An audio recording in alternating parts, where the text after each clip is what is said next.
Om Swastiastu. Assalamualaikum warahmatullahi wabarakatuh. Salam sejahtera untuk kita semua. Salam, namo buddhaya.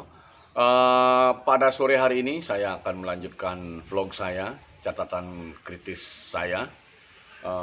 Sore hari ini hal yang akan saya bahas yaitu tiga aspek, tiga unsur yang memiliki keterkaitan satu dan lainnya yang menjadi isu publik yang sangat menarik. Yang pertama, hal tersebut atau aspek tersebut adalah kesehatan yang berhubungan dengan dampak COVID-19. Jadi upaya masyarakat untuk melawan COVID-19, hal ini tentunya berkaitan dengan kesehatan. Jadi yang pertama itu adalah kesehatan dan COVID-19. Yang kedua adalah himpitan ekonomi. Jadi ini merupakan aspek ekonomi. Dan yang ketiga adalah aspek politik. Apa itu? Adalah pemilu atau pemilu kada. Sebagaimana kita sebagai rakyat, tentunya saya pribadi pun apa yang menjadi keputusan pemerintah berkaitan dengan tiga aspek ini tidak akan ada bahasanya pilihan lain. Jadi apapun yang diputuskan pemerintah, semua warga negara harus taat dan tunduk. Nah itu yang perlu kita stressing bersama terlebih dahulu. Namun demikian, tentunya aspirasi publik tetap kita perhatikan berkaitan dengan tiga aspek tadi. Kesehatan dan COVID-19, kemudian himpitan ekonomi, yang ketiga politik, dan politik dalam hal ini adalah pemilu kada. Yang menarik sekali untuk saya sikapi kemudian saya buatkan vlog pada sore hari ini, pemerintah sudah memutuskan akan melaksanakan pemilu kada pada tanggal 9 Desember 2020. Itu sudah diputuskan oleh pemerintah. Jadi kita tidak bisa komplain lagi, ini harus kita taati, ini harus kita laksanakan bersama, ini harus kita ikuti bersama. Terlepas nanti pelaksanaannya seperti apa kita belum tahu, bagaimana implementasi di lapangan. Namun bukan hal itu yang ingin saya sampaikan, artinya menjadi bahasa kontemplasi saya, menjadi titik kritis saya, menjadi pemikiran saya, mencoba untuk saya elaborasi dengan Anda semua. Tiga pilihan tadi ketika kita hubungkan dengan urusan publik, kemudian pilihan publik, apakah benar pertanyaannya aspek politik dalam hal ini pemilu kada itu menjadi pilihan utama di antara tiga pilihan tadi. Sementara pada hari ini, sampai dengan saat ini, sampai detik ini, saya pribadi pun berpikir bagaimana saya harus selamat dari COVID dan ekonomi saya tidak morat-marit. Begitu pemikiran saya pribadi. Tidak tahu dengan masyarakat yang lain. Sehingga pemikiran saya tadi menjadi sebuah pertanyaan yang sangat sulit bisa saya cerna.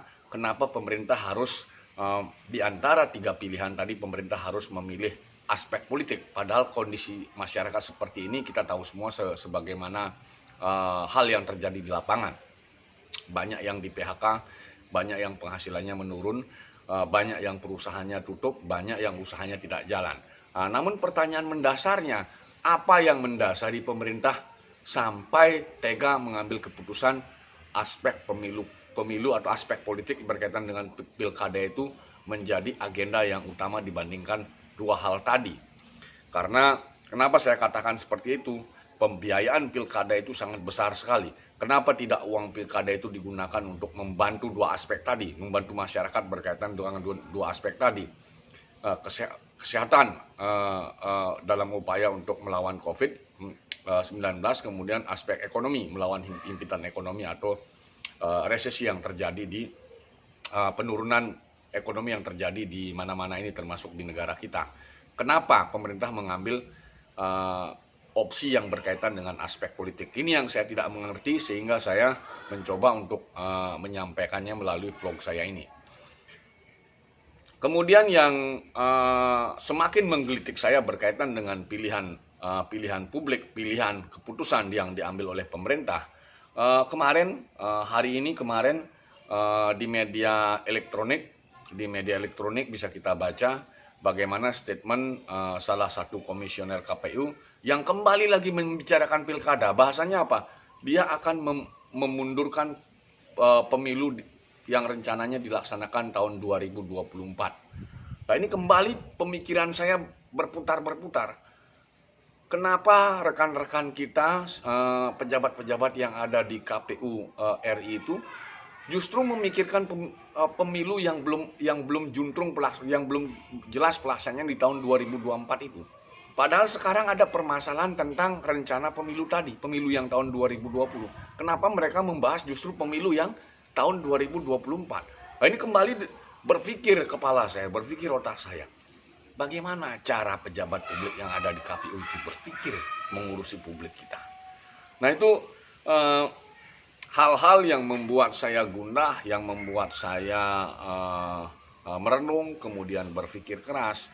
Apa yang menjadi motif senior-senior kita, pejabat-pejabat kita yang ada di Jakarta, sehingga terkesan sepertinya pilihan kebijakan yang diambil saat ini mungkin bias atau tidak sesuai dengan harapan yang diinginkan oleh masyarakat atau harapan masyarakat.